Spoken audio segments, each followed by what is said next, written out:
G'day and welcome to Reality Check Q&A with me, Ross Coulthart, and here to give me the grilling, my friend and colleague, Megan Orada. G'day, Megan.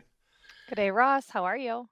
Very well, thank you. Sorry about last week. Couldn't help it. Elon's fault. You had a Starlink outage. I had a power outage because the storm's very suspicious, if you ask me. It was a good little rest, to be honest. I got to sleep in. I'm glad to hear it. Let's get straight to it then. People are wanting to know. Christina Gomez, she is a UFO UAP reporter, and she posted this explosive revelation. Congressman Eric Burlison drops bombshell evidence that Lockheed Martin has developed 3 generations of Tic Tac UFO technology. A new insider has come forward with video documentation showing the evolution of these craft from the original 2004 Tic Tac encounter to advanced propulsion systems now hidden in conventional looking aircraft. Your reaction?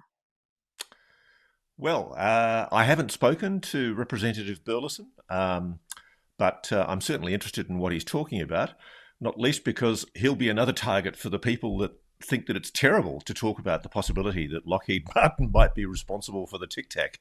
I do not resile from my comments of a couple of weeks back, where I do believe that the 2004 Tic Tac incident had Lockheed Martin at the helm. And it's interesting to see a congressman of the status of Representative Burlison, who, of course, is a member of the Transparency Oversight Committee, making these statements. I think we can all say, watch that space. I'm certainly interested to hear more. It's perhaps opportune also to point out that in their own corporate advertising, Lockheed Martin has indicated very recently that it has magical new technology in as yet unreleased aerospace prototypes. What is Lockheed Martin talking about? I think I know, but let's just wait and see. One of the risks for America is catastrophic disclosure. Maybe this is a good time for the President and the National Security Council, and indeed blue chip defense aerospace companies like Lockheed Martin, Northrop Grumman, to seriously think about coming clean with the American public. It doesn't require the secrets of that technology to be disclosed, but the mere fact that they exist is something that I think cannot justifiably be withheld from the knowledge of the public any longer. I'd be interested to see what Lockheed Martin had to say. One of the things a lot of people have asked me about, by the way, is whether a corporate blue chip, a publicly listed company like Lockheed Martin, is legally obliged to disclose to its shareholders that it has technology that could materially affect its share price significantly. Because, of course, any company that has technology such as this, or any kind of breakthrough such as this, it has a potential bearing, of course, on their share price. And it's interesting, I've been speaking to people on the stock market, and they've pointed out to me that there are exclusions under corporate laws in America which would allow materially sensitive, scientifically sensitive, national security sensitive information to be withheld from the knowledge of shareholders if it's something that needs to be national security protected. And those exemptions exist under corporate laws in America as they do in Australia. Be very, very interested to know, by the way, if anybody's aware of that exemption having been used by Lockheed Martin, Northrop Grumman, and a couple of other blue chip companies. Watch this space. More to come. All right, Ross, thank you. Another update that we'd love your reaction to. Our favorite, the Wall Street Journal, they have also recently reported that the DOJ told President Trump in May that his name was in the Epstein files. And then Representative Maxwell Frost, he's from Florida, he reposted this reporting on X saying the White House is about to drop proof of aliens. Is he making light of these topics? What do you think about this? I think he's taking the piss, to be perfectly honest. I don't think it's a serious observation. And sadly, Would be wonderful if the White House did finally decide to use the ultimate distraction, which would be UAPs right now. I do think that this is a good time for President Trump to be thinking about pulling that ace card out of the pack. I know that he's aware of breakthrough technologies that have been achieved by certain aerospace companies in America, and now would be a good time to be more candid about where those technologies came from and what we know about NHI. But I'm not holding my breath that either the President or indeed the Congress is seriously interested in disclosure right now. There seems to be a very determined effort to put it all back in the box, sadly, and I just don't think that's going to work. What they're doing is leaving themselves wide open to catastrophic disclosure. Bullying, threatening, trying to gag people. It's not going to work, guys. Okay, we will go to our next question. We had an overwhelming number of people who wanted to hear from you about this. We'll take Jordan's question from X. Ross, thoughts on the video posted by Dennis Asperg regarding the work of Beatriz Villarroel is doing and the alleged scientific paper going out for peer review? Okay, I am really excited by Dr. Beatriz Villarroel's paper. It is absolutely extraordinary. She's released it as a preprint while it's still in peer review, and I'm happy to announce that we will shortly be interviewing Beatriz when unfortunately, she's got flu at the moment, and we wish her the very best. But when she has recovered, we will be bringing you the first interview with her where we get the opportunity to talk to her in detail about the findings that she's made.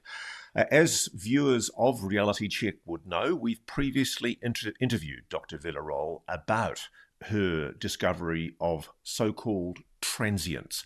It's a really clever idea. It's one of those really nifty scientific ideas, which is to look at pre-1957, so pre-human satellites or rockets in space, pre-1957, pre-Sputnik.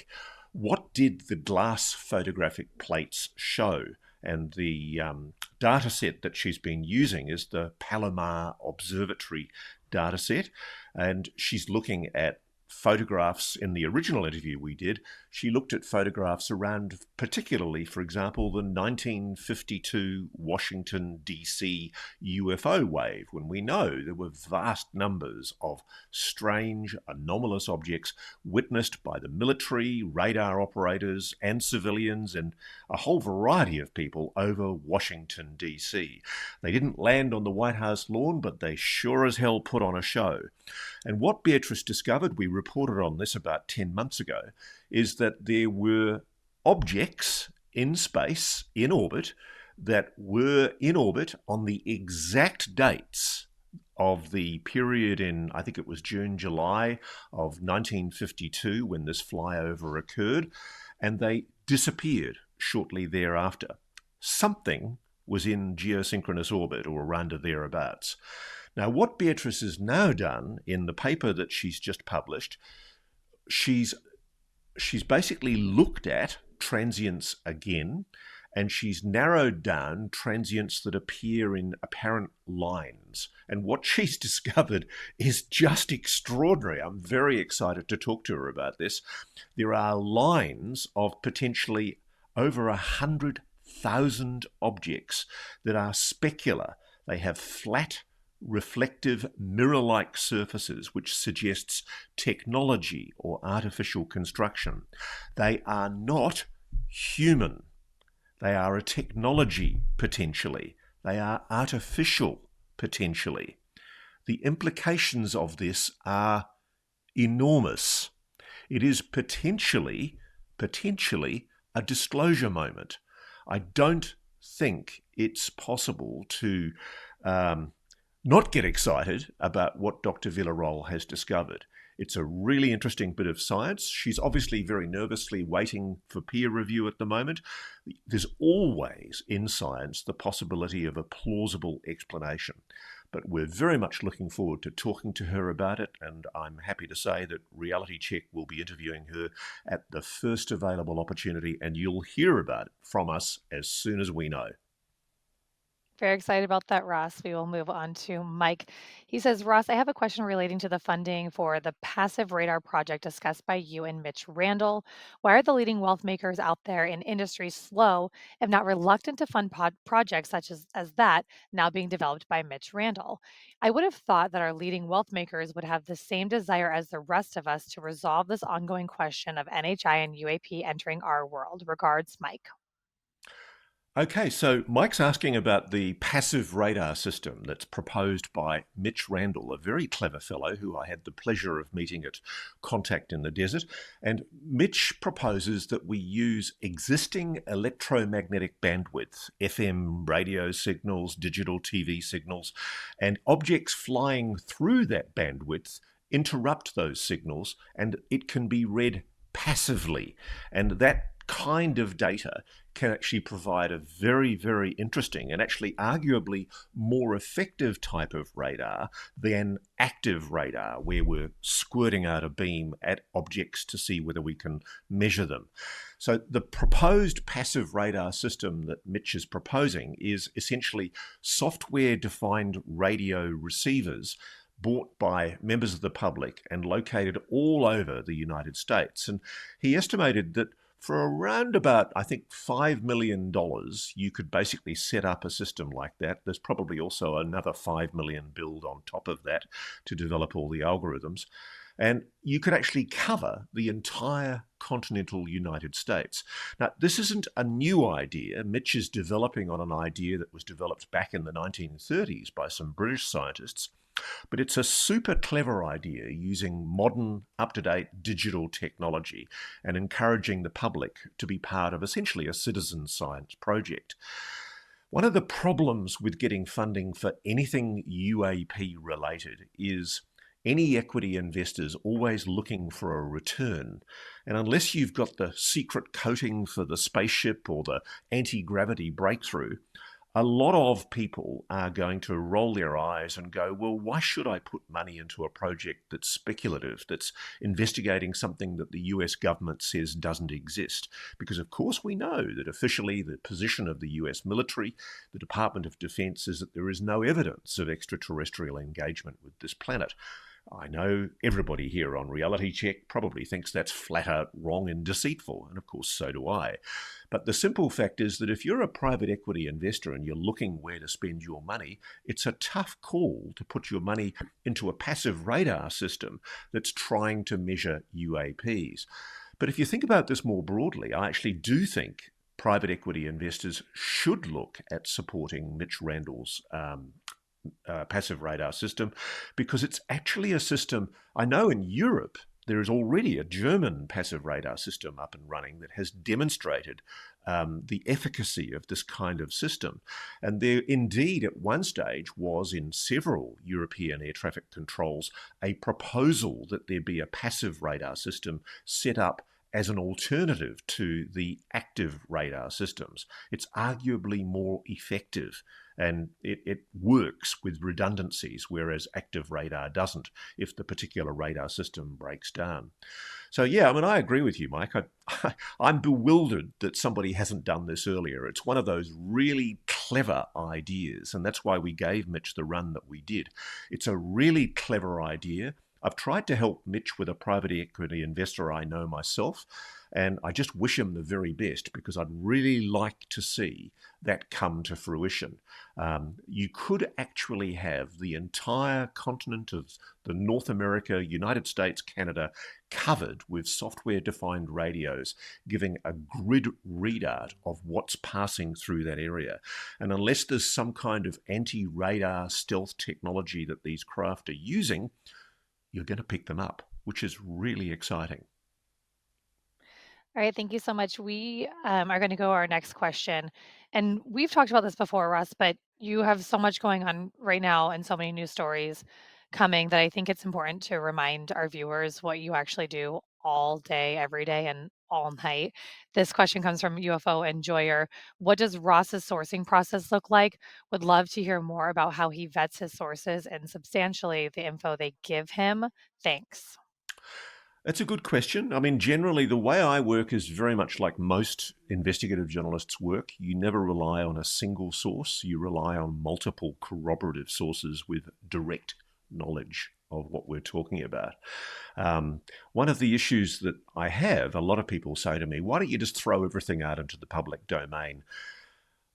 It's a silly idea because you have to protect sources. One of the most fundamental things for me as a journalist is the ethical obligation that I have to the people who reach out to me. And a lot of people reach out to me sometimes just in snail mail. They just send me a letter. They'll send me a message through an encrypted app, or I'll get an oblique message through another comms system.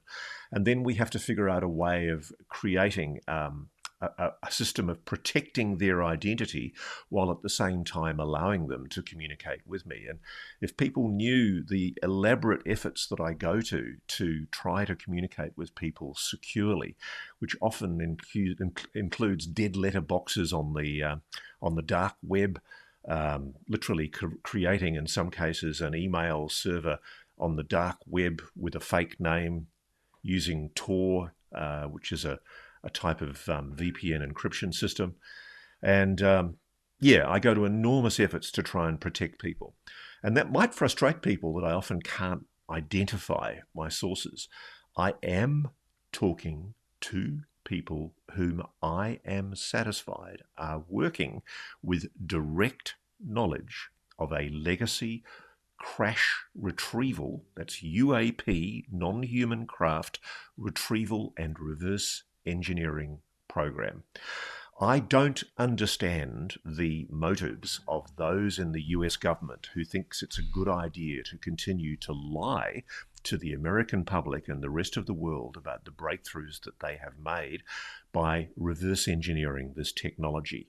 There is a huge ongoing reverse engineering program into which I suspect billions, if not trillions, of US taxpayer dollars have been expended. And I do not understand why the continued secrecy can be justified. Yes, let's protect the specifics of the technologies, but let's at least put the public out of their misery and let them know that there are these revolutionary breakthroughs. There are people, sources that I speak to who are risking, frankly, their lives by engaging with journalists like myself. And yes, I go to an enormous amount of effort to protect those sources, but generally the way I work is I deal with multiple sources before I make an allegation. And just one more note on that, on how great you are at protecting your sources. Even as your producer, I wasn't allowed to know Jake Barber's name until almost close to showtime, and after we got the footage and interviewed him, and I helped write that show. So great job, Ross. Yeah, I tell you what. I mean, that's a classic illustration, actually. I mean, I Yeah. still get quite emotional. There was a moment when Jake told me he was going to tell the aerospace defense contractor company that he was concerned about things that they were doing that weren't being revealed, and he was going to confront them about it. And I was talking with him about the dangers that posed, and it was a raw act of bravery on Jake's part to basically make that decision, to go and give them the opportunity to respond. And he warned me that he was going to be out of contact for possibly a few days. And I remember I counted down the days. We essentially created a dead man switch because I knew that essentially if he didn't respond, something had happened. And I remember there was a real hole in my belly. I was thinking, oh my God, what has happened to him?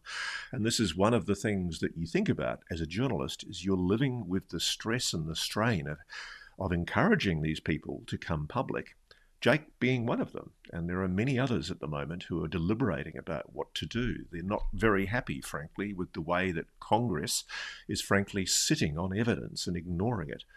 I mean, it annoys me, frankly, when some politicians assert that there is no direct witness that has come forward to give evidence. And yet, Jake Barber is a direct witness. He's given evidence to the Congress. He's deposed to the Senate Select Committee for Intelligence. He's told them where to look. It's very, very frustrating. And so at the moment, I think the public are entitled to be skeptical about the reaction of both Congress and President Trump. A lot of promises have been made, but so far there hasn't been much delivery. And for somebody like myself who's trying to encourage sources to come forward, um, frankly, I don't see a lot of willingness in Congress at the high level, particularly in the Senate, to engage with the subject matter. I'm really heartened by the Transparency Subcommittee of the Oversight Committee, which is doing some good work on UAPs. But the remaining problem with them is that they don't have a lot of the clearances that are necessary to talk to a lot of the most sensitive witnesses. There are people who want to come forward, who want to give evidence. And what Congress has to do is show that it's genuinely interested. At the moment, the message that whistleblowers are getting is shut the hell up, be frightened, do not stick your head up. There's an intimidation going on, and that's the problem. And that's what worries me for witnesses, and it's a really big issue right now. I don't think the government, I don't think Congress, I don't think President Trump, I don't think this administration is being honest with the public about what it really knows about the UAP mystery. And it's time to come clean because, frankly, if they don't, it's going to happen catastrophically whether they like it or not. Yeah, but I think this question from Shannon is kind of the natural follow out of that. Big fan here. You're one of the few vital sources I rely on for UAP related news, which is why this question keeps coming up every time I watch Reality Check. We've heard accounts of whistleblower intimidation, sometimes worse, often attributed to enforcers within or linked to legacy programs or even the mysterious men in black or non human entities. The stakes are clearly high for whistleblowers and witnesses, but what about journalists like you? Without your reporting and that of colleagues like George Knapp and Jeremy Corbell, many of us would never hear these testimonies. In my view, that makes your role even more crucial to disclosure than the whistleblowers themselves. Given that, I'm surprised we haven't heard more about legacy program agents or men in black targeting journalists to silence them. Or have they? Have you or other journalists encountered threats or intimidation related to this topic? If yes, can you talk about it? Thanks for all you do. Wishing you continued safety in your noble endeavors. Look, I haven't really suffered any overt intimidation. I was pulled aside once by Customs and Border Protection and held indefinitely for a couple of hours. And eventually they let me go because I threatened to do a TV interview saying they were holding me without any explanation. Um, Look, I think part of the issue is I have the backing of an organisation like NewsNation. One of the things for journalists is at least we have the capacity to go public with what we know. If somebody is threatening us, the first thing I would do is put it on national TV. Um, the simple fact is the worst kind of intimidation is the trolling that occurs where, and it's hilarious, it's kind of funny really. They're all troll accounts created on Twitter, X, that were created at a certain time. I suspect when they became aware that I was talking to Jake Barber, which is October, November last year. And there's a preponderance of Twitter accounts with weird names or just numbers in them that all say the same thing. They all use the same derogatory language.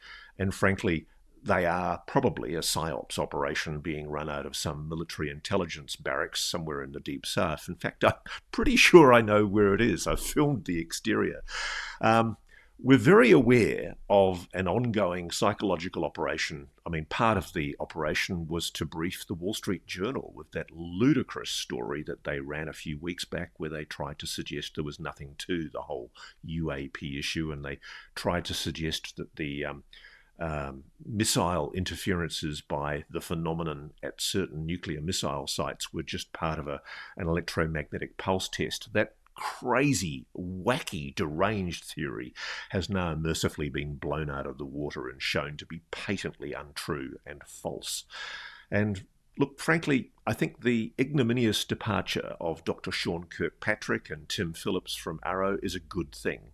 There's a new broom in Arrow, the All Domain Anomaly Resolution Office, the Pentagon's UAP investigation office, and I do get the impression that despite the heavy constraints that he's under, um, Kozlowski is actually serious about getting to the truth. The big question is whether or not they're going to let him speak publicly about what he discovers and what he knows. I somehow suspect that there are people in the Pentagon, A-type personalities, who think that they can still continue to control the narrative on this by using the mainstream legacy media. And the interesting thing is the lessons from shows like ours is the mainstream legacy media no longer has the influence and the power that it used to. That's why people like me work online, because there's a far greater audience that's much, much more engaged on this issue that doesn't rate in the tens of thousands as those newspapers do, but in the many tens of millions. There are people all over the world who want answers. And I guess the power that I have, I wouldn't say I would overstate it. NewsNation's still a minnow in the broadcasting world, but the thing that we've discovered is that there is an audience there that if we speak truth to power about the UAP issue, the audience engages. And that's really gratifying. And for me, as a journalist, and I'm sure for you, Megan, and for everybody else at NewsNation, it's been a huge lesson for all of us to realize that if you start providing an audience with the stories that they're interested in on a particular issue, like UAPs, or another one of my favorite subjects, the very obvious cover-up of a state-sponsored coup d'etat against President John F. Kennedy, the simple fact is the audience will come. What has been dismissed as wacky conspiracy theories in a quite clever psychological operation for the last 60, 70 years is finally starting to come to the surface. And you're not going to hear about that on legacy media. They have been totally captured by the national security state. You're going to hear about it on shows like ours, and that's why modern masthead media is failing. They're losing their audiences, they're alienating their audiences, and frankly, the Wall Street Journal's ignominious coverage of the UAP issue is an absolutely shameful event that will go down in history as one of the least, or the shabbiest episodes that has ever taken place in US media. The truth will soon out, and we're going to be part of revealing that to you. Looking forward to it. I think we have time for maybe one or two more. We'll go to an email from Martin. Hello, Ross. It's being said that within the government and or within the control group, there are think tanks where they are currently trying to hash out how to go forward with disclosure. Do you have a take on this? Cheers, Martin. You're talking in the present tense. There certainly was a control group. There was a working party that a whole group of people were part of about 20 years ago. And more recently, I do think that the WikiLeaks leaks of the John Podesta emails, and people keep on missing the significance of this. The Podesta emails, Podesta was a former Obama staffer. He was working as a senior advisor to Hillary Clinton. And I think in the run-up to the 2015 election period, there was an expectation that Hillary Clinton was going to become the new president. Instead, of course, it was Donald Trump. And I think a lot of people in the defense, military, intelligence establishment made the call, quite rightly, that if Clinton came into power, she was going to mandate UAP disclosure. She'd made no secret of the fact that she was going to get to the truth because President Clinton had himself been frustrated when he tried to get to the truth as president himself. So people like General Neil McCasland, General Michael Carey, Richard Weiss of Lockheed Martin, John Podesta in the White House under Obama, they were basically preparing for the likelihood of a Hillary Clinton victory. And there was a disclosure planned. And I think To the Stars Academy, Lou Elizondo, Tom DeLonge, Jim Semivan, all of these people who came forward from the dark world, they were part of a plan to essentially have a public face of disclosure. And to some extent, I guess that was an attempt, an understandable attempt by the military and the intelligence community to try and control the narrative. And look, it failed because the simple fact is Donald Trump came into power, and I think then the military and the intelligence community reflexively decided that they didn't trust Trump to be a disclosure president, probably because they know they can't control him. What's happened since? I'm not persuaded that there is a control group actively pushing for disclosure. There is a control group. Have no doubt about that. I've recently procured more names of some of the principals. But what's going on, I think, is that there's been a determined effort to put all of this back into the box. There were flirtations, I think, with the idea that under Trump might be able to be controlled, but he's shown himself capable of standing up to the national security establishment. And he's made some fairly impetuous decisions at times to release information that I know has angered people in defence intelligence, sometimes releasing, for example, satellite imagery that was sensitive, that the public possibly shouldn't have known about because it revealed too much about US capabilities. The excuse that these gatekeepers, this control group, are using to not reveal this to you is that they think that revealing even the fact of the existence of a non-human intelligence engaging with this planet would be a slippery slope, that essentially it would lead to the requirement to disclose everything, all of the secrets. And I think that's poppycock. It's rubbish. It's just an excuse by these people who are frightened of having to admit their criminality and the illegality of what they've been doing for the last 60, 70 years. There are things that quite properly should remain national secrets, I believe. Secrets about propulsion systems and energy systems, and most importantly, weapons systems. But I think the US is deluding itself if it thinks that it only has this technology.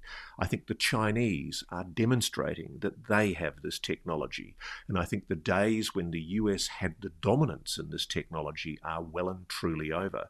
And the concern that I have is that President Trump is not being told the whole truth by his national security establishment, that there have been breakthroughs in the black with technologies involving anti-gravitics, propulsion systems, and energy systems that are not being disclosed to the president to the extent that we now know the Chinese, particularly the Chinese, have made advances that are possibly better than us. Is the US Air Force telling the president the full story? I don't think it is. More on this soon. All right, Ross, I think we will wrap it up at poppycock today. Good to talk to you, Megan. And of course, if you do want to ask us any questions at Reality Check, the email is realitycheck@newsnationnow.com. Thank you for watching. Subscribe below and download our NewsNation app right now on your phone, and you will get fact-based, unbiased news for all Americans.